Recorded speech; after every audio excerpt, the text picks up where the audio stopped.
em 2 Samuel, capítulo 24. 2 Samuel 24.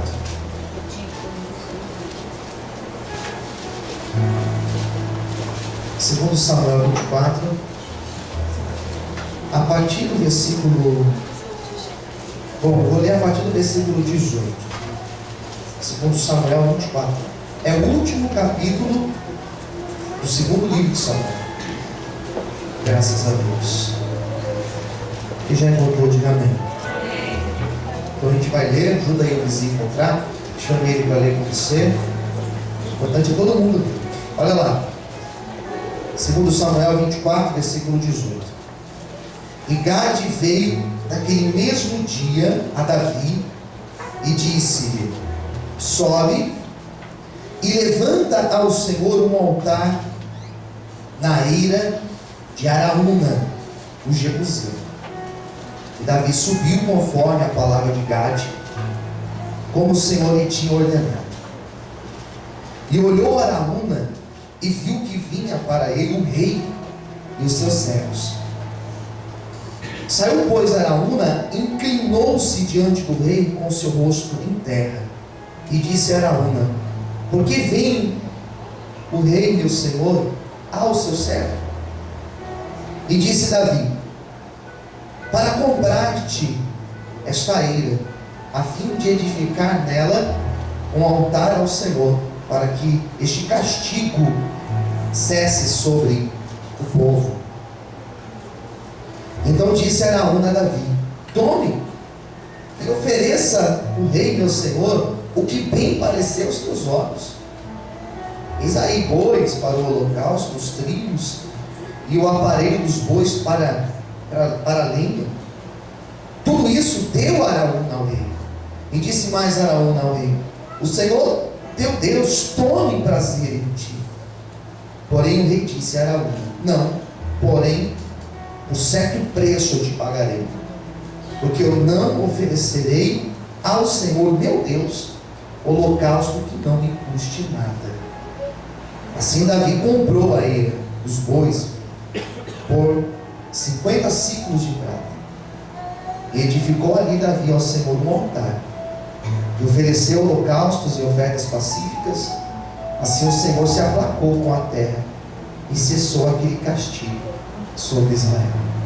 Todos digam amém. Vamos fazer uma oração? Vamos fechar os olhos. Senhor, venha falar conosco, venha nos abençoar nesta noite, venha falar com cada um dos teus filhos e das tuas filhas, Pai. Precisamos muito ouvir tua voz. Esse texto ele é profundo, Senhor. Então nos abençoe. Abençoe aqueles que vão ouvir essa palavra depois, vão assistir o vídeo, aqueles que acompanham nesse momento pela internet. Que a tua bênção nos alcance, em nome de Jesus. Amém. Vamos aplaudir ao Senhor nessa noite. Graças a Deus. Deus vai falar conosco. Quem vê assim, diga amém. A palavra que nós acabamos de ler nessa noite, a palavra, ela é difícil. Essa palavra não é tão simples. A gente tem alguns elementos aqui que eles mexem conosco. Algumas ideias sobre Deus, elas aparecem nesse texto e nos faz pensar acerca de Deus e acerca daquilo que Deus estava se revelando ao povo, sobretudo se revelando a Davi. Davi foi um homem como eu e você, um homem muito falho, um homem que a Bíblia não esconde os erros de Davi. A Bíblia deixa Davi realmente, em alguns momentos, numa situação muito desconfortável, que a Bíblia vai expor. E ninguém gosta de passar por exposição. Ninguém pode dizer, tem gente que gosta de se expor, né? Tem gente que tem prazer de se expor. A rede social mostra muito isso, né? As pessoas gostam de se expor. Mas o texto que eu li para vocês faz parte de um dos textos onde Davi ele é exposto, onde a Bíblia vai mostrar a fragilidade de Davi e como Davi, ele no momento estava cheio de Deus, e num outro dado momento o adversário toca nele e coloca pensamentos na cabeça de Davi. Essa passagem, por exemplo, ela está num outro lugar também. Ela está em 1 Crônicas 21, é a mesma passagem. Porém, o autor de Crônicas vai dar um detalhe diferente desse texto. O autor de Crônicas, lá em 1 Crônicas 21, versículo 1, ele vai dizer assim: Satanás, ele enche o coração de Davi. Isso é sério. Esse texto, Davi, quando viveu essa passagem, ele não era um jovem, um adolescente, ele era um velho. Ele era alguém maduro já. Ele era alguém que já tinha errado muito, já tinha acertado muito. Ele já estava no fim da sua carreira. Quem entendeu? Diga amém. Estava no final da vida.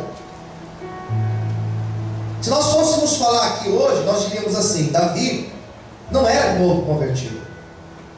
Ele era experiente. E como que pode alguém, pastor, alguém do nível de Davi, se deixar influenciar pelo adversário, a tal ponto dele cometer uma loucura? Então quer dizer que loucura não é somente um jovem que realiza? Não. Pessoas maduras também estão sujeitas a se perderem na caminhada. Quem entendeu? Diga amém. Cometerem erros sérios, equívocos, confundirem a voz de Deus. É muito sério que eu estou lendo aqui para vocês. Porque Davi, ele era um homem de relação com Deus.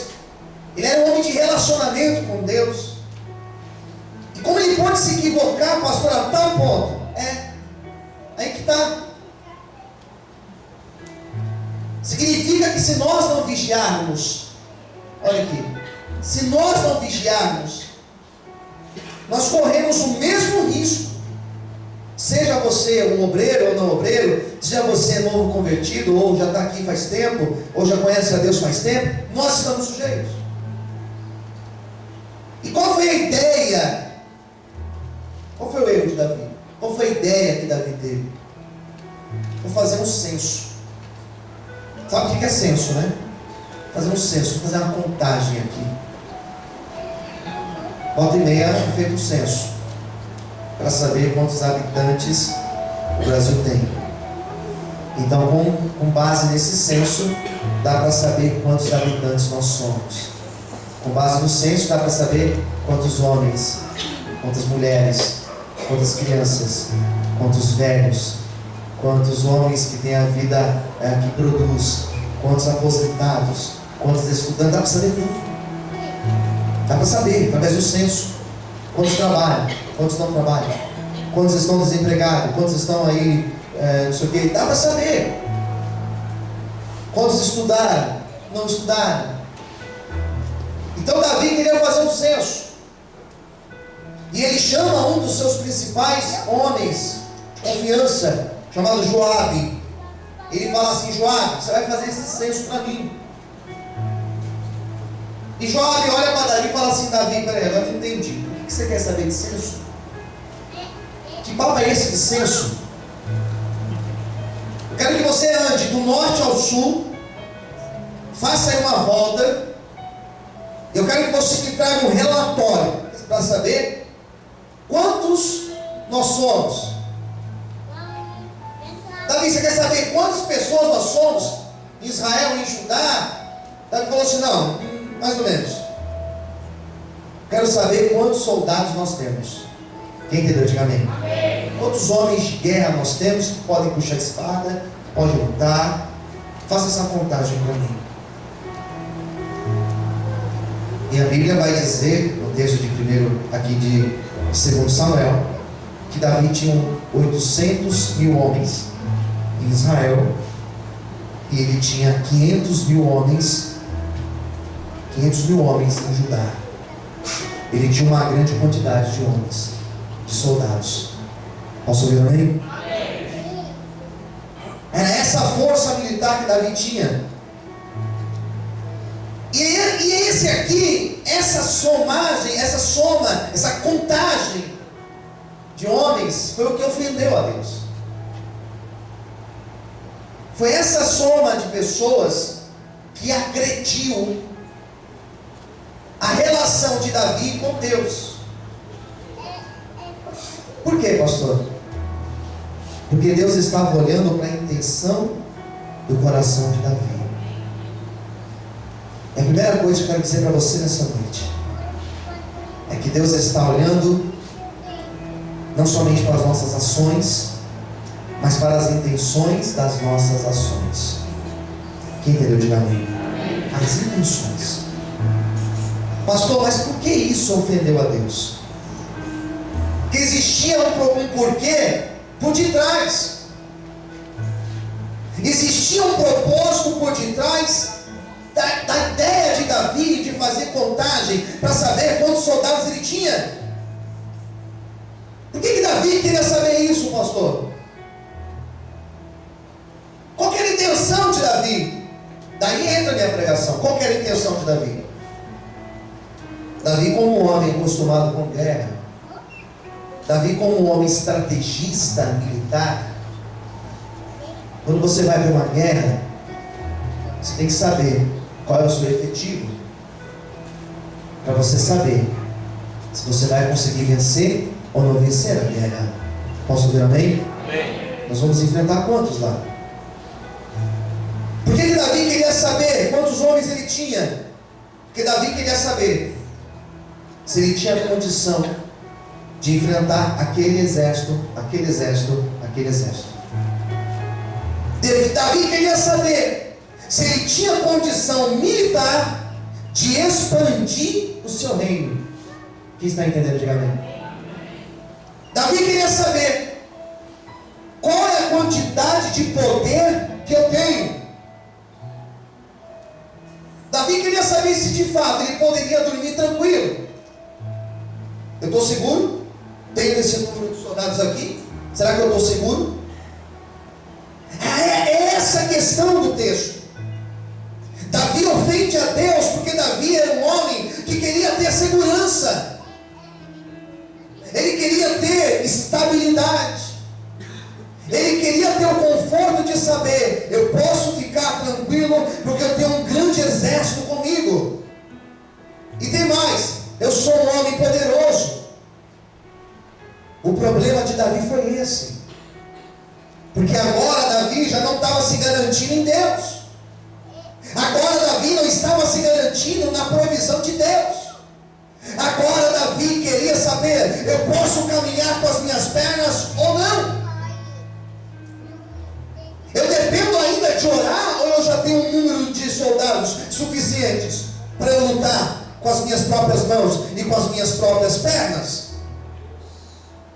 O desejo de independência de Davi, o desejo de poder de Davi, fez Deus olhar lá de cima e falar assim: opa, peraí, está equivocado.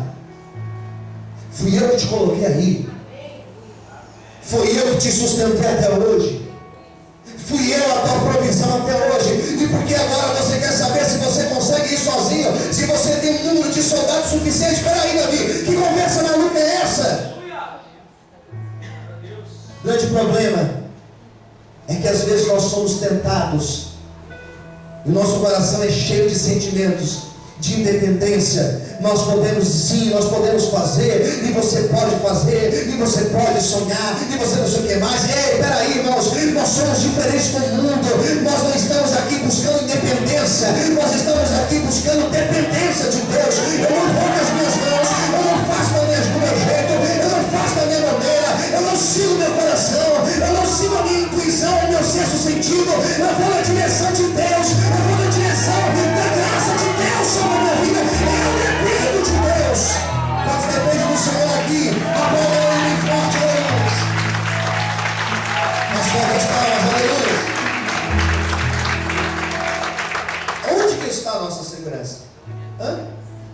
está a nossa estabilidade, o nosso conforto? Está no fato, não de eu saber o quanto eu tenho na minha conta. Eu não vou dormir tranquilo essa noite, porque eu sei quanto eu tenho na minha conta. Eu não vou dormir tranquilo nessa noite, porque a minha casa tem um circuito fechado. Eu não vou dormir tranquilo, porque eu tenho um bom convênio com os meus filhos. Eu vou dormir tranquilo, porque tem um Deus que cuida de mim. Você pode aplaudir esse Deus? Mas quantas mãos? Glória a Deus.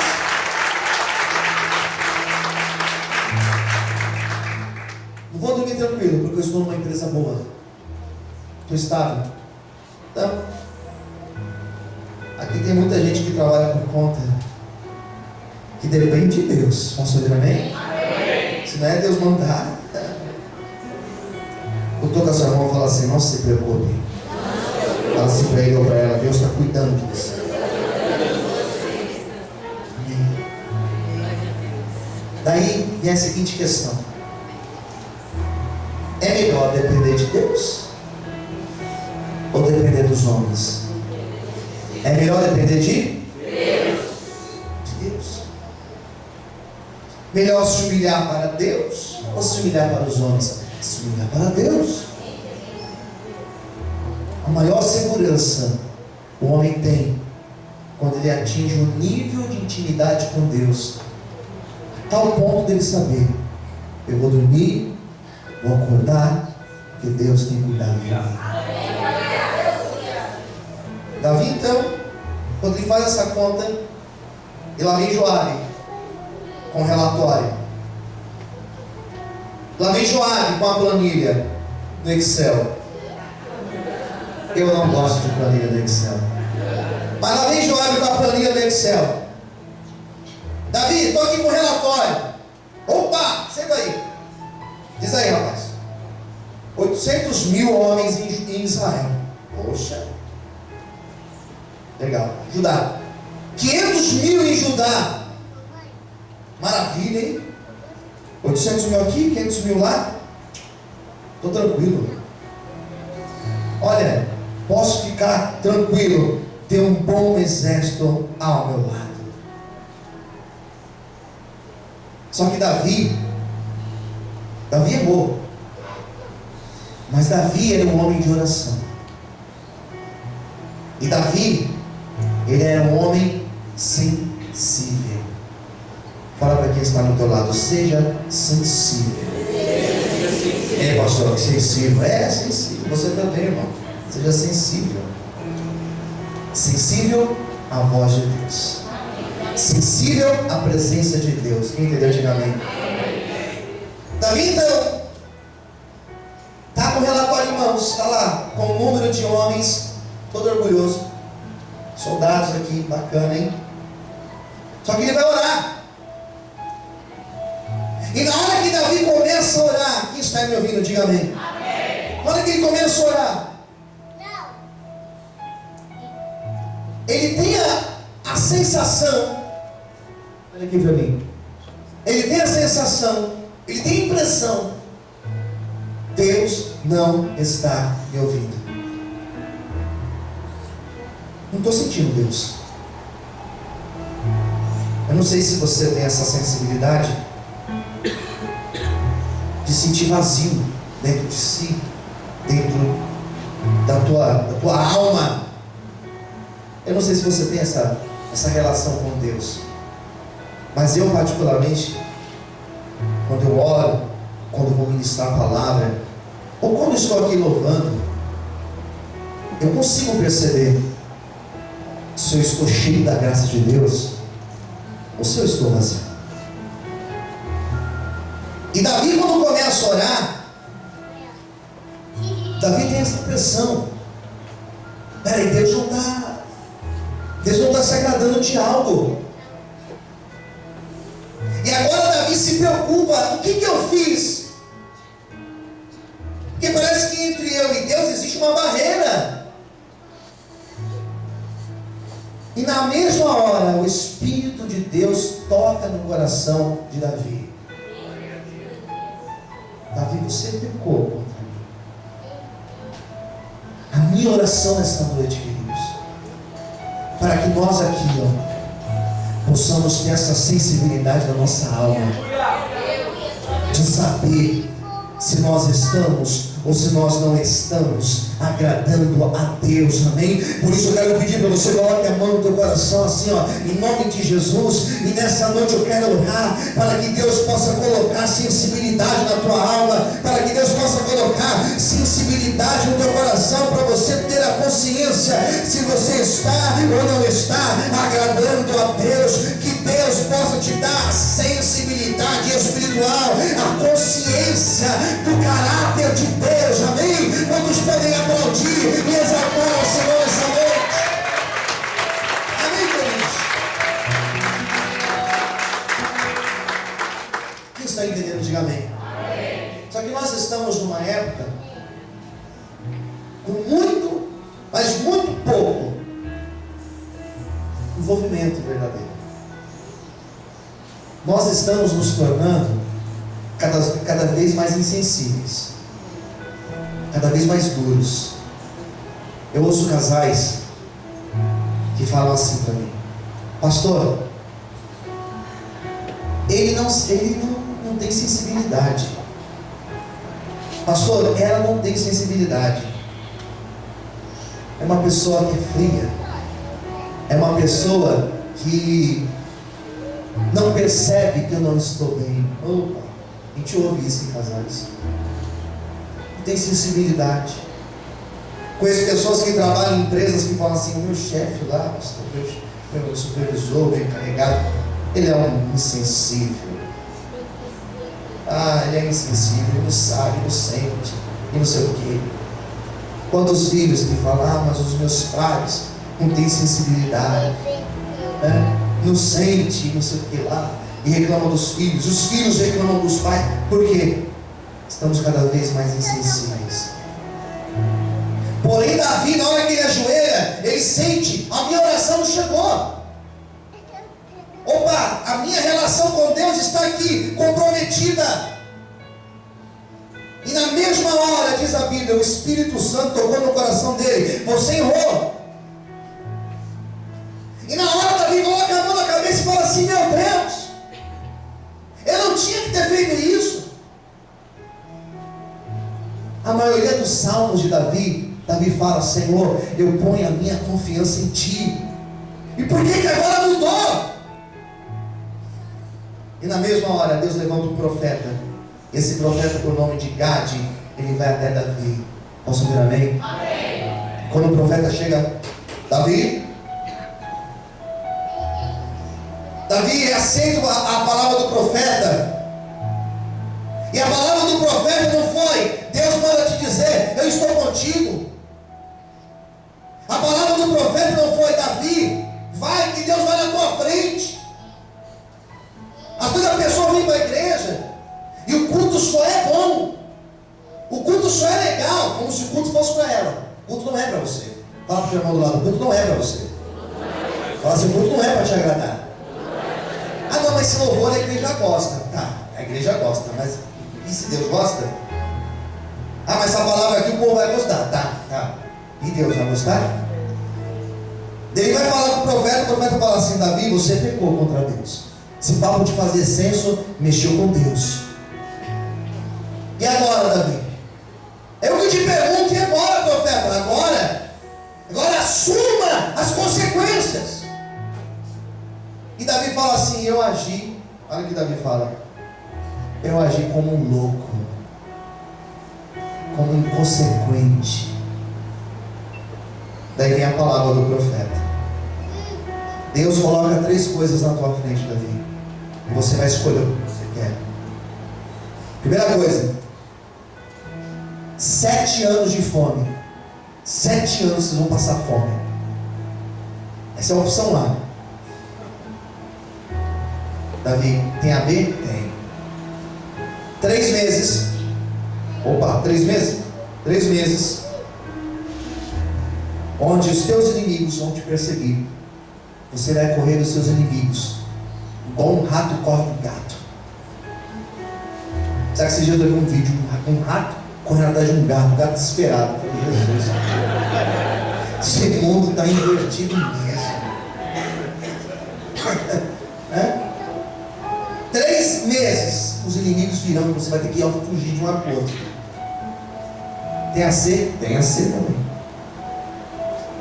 3 dias em que Deus vai enviar pestes sobre essa terra nossa. Pensa, decide e conta para Deus. Davi fez uma oração dizendo: é melhor cair na mão de Deus do que cair na mão dos homens. Senhor, se for para ter uma consequência, que não seja 7 anos de fome, tampouco 3 meses fugindo de inimigos, mas que sejam 3 dias. E Davi fala: Senhor, eu quero esses 3 dias então. E diz a Bíblia que foram 3 dias que houve tanta peste, doenças entre o povo. 70 mil morreram. Quem entendeu, diga amém. 70 mil. Quando eu li esse texto no começo, eu falei para vocês que era um texto difícil. Como que pode, pastor, Deus permitir isso? Isso se chama consequências. E na nossa vida não tem como fugir de algumas consequências. Deus perdoa, sim. Mas se você escolheu algo para a tua vida, você vai ter consequências da tua escolha. Cada escolha gera uma consequência. Diga para quem está no teu lado: cada escolha tua. Melhor, vamos dizer assim: cada escolha nossa vai gerar uma consequência para a nossa vida. Não tem como fugir. E às vezes nós reclamamos: por que Deus? Por que Deus? Por que Deus, gente? Foram 3 dias, morte, sofrimento, dor. E Davi então cai de joelhos. E Davi começa a orar, ele começa a clamar a Deus. E sabe o que acontece? Deus coloca as mãos sobre aquele povo. E a Bíblia vai dizer que Deus alivia o jugo sobre aquele povo, porque Deus se compadeceu da oração daquele homem chamado Davi. Por isso eu acredito que ainda que hoje eu e você estamos vivendo consequências duras das nossas escolhas de ontem, se nós clamarmos a Deus, Deus também é bom e misericordioso para trazer perdão e restauração sobre a nossa vida. Todos podem aplaudir e exaltar o Senhor essa noite. Glória a Deus. Você pode aplaudir um pouquinho mais forte.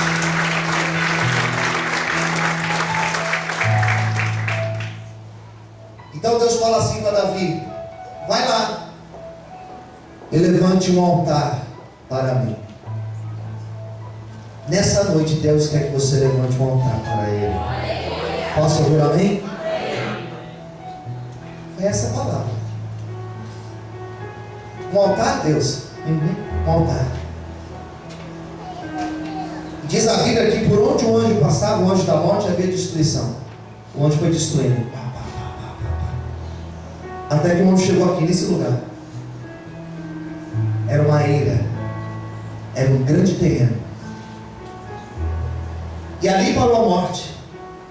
Deus falou assim: aí você vai edificar um altar. Aqui, Senhor, aqui. Davi então procura saber: essa terra aqui pertence a alguém? Vê no cartório. Pertence a um homem chamado Araúna.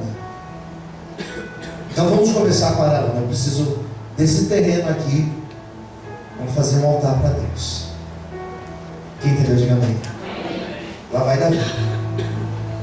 Davi quer que a gente vai negociar com ele? Não, eu vou lá negociar com ele. Está lá Araúna na sua casa, na sua casinha. Daqui a pouco ele vê uma comitiva chegando.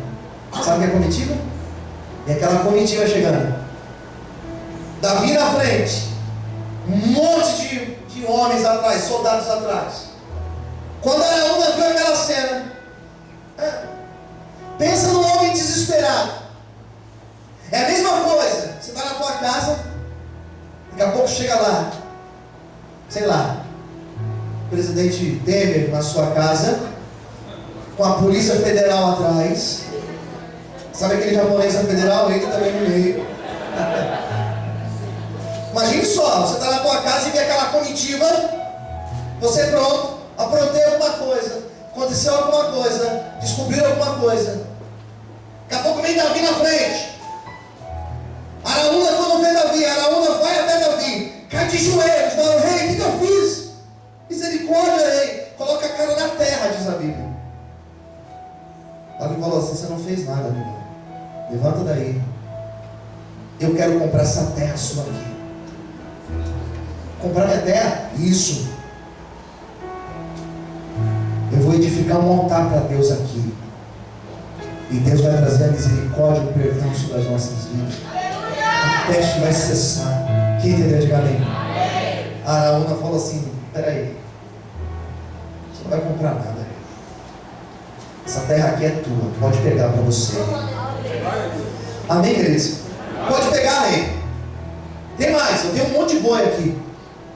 Pega os bois, pega os carros, pega a madeira, faz um altar, queima, pega tudo, rei. É tudo nosso, rei. Pode usar.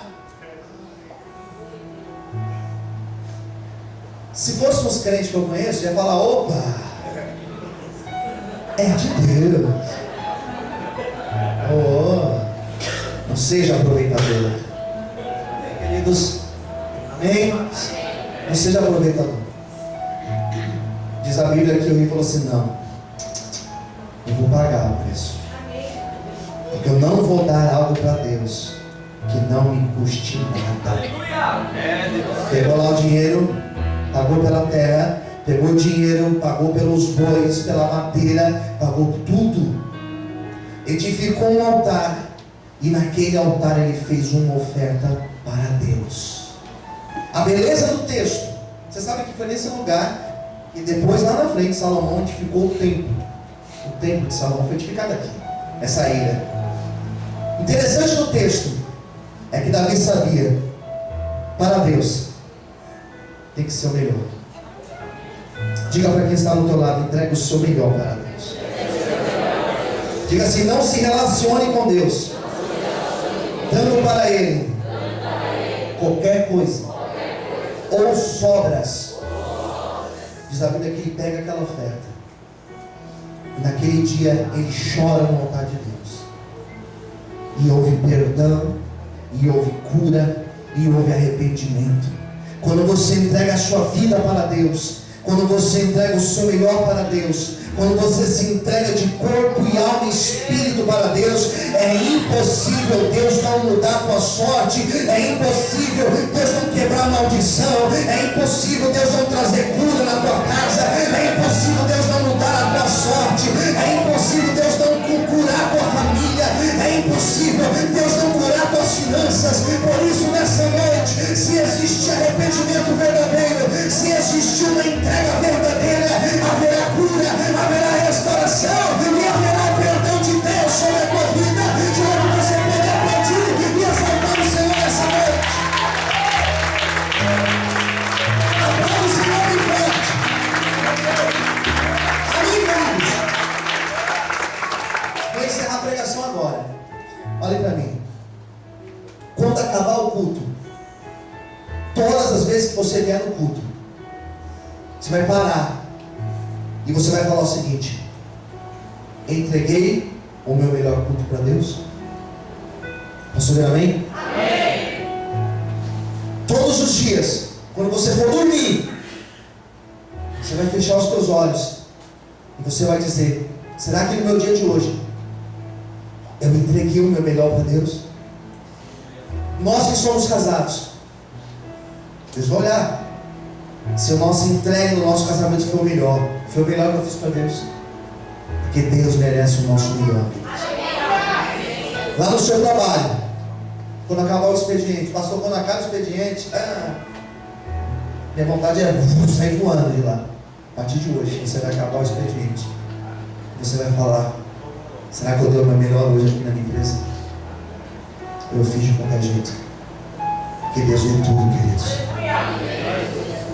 Os professores das aulas, dei o meu melhor para as crianças hoje. Deus vê tudo. Quando Davi entregou aquela oferta, sabe o que aconteceu? Versículo 25. E aqui eu vou encerrar a pregação. É o último versículo.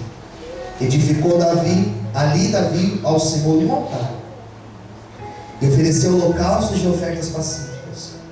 Assim o Senhor se aplacou com a terra. Deus cessou de fazer o mal. Diz a Bíblia aqui: todo aquele castigo cessou sobre Israel. Uma tradução que diz assim: Deus se tornou favorável àquele povo. Sabe o que é isso? O rosto de Deus se virou com aquele povo. Se nós entregarmos nosso melhor, a graça de Deus virá sobre a nossa vida. E o mal, a dor vai cessar. É essa a palavra que Deus nos deu nessa noite. Por isso, dependa de Deus. Por isso, construa nessa noite um altar para Deus. E coloque a tua vida ao dispor de Deus. Que nós possamos fazer o nosso melhor, queridos. Melhor filho, melhor esposo, melhor esposa, melhor pai, melhor funcionário, principalmente o melhor servo de Deus. Você pode aplaudir ao Senhor nesta noite. Que Deus te abençoe. Vamos fazer a oração. Vamos dar o seu lugar.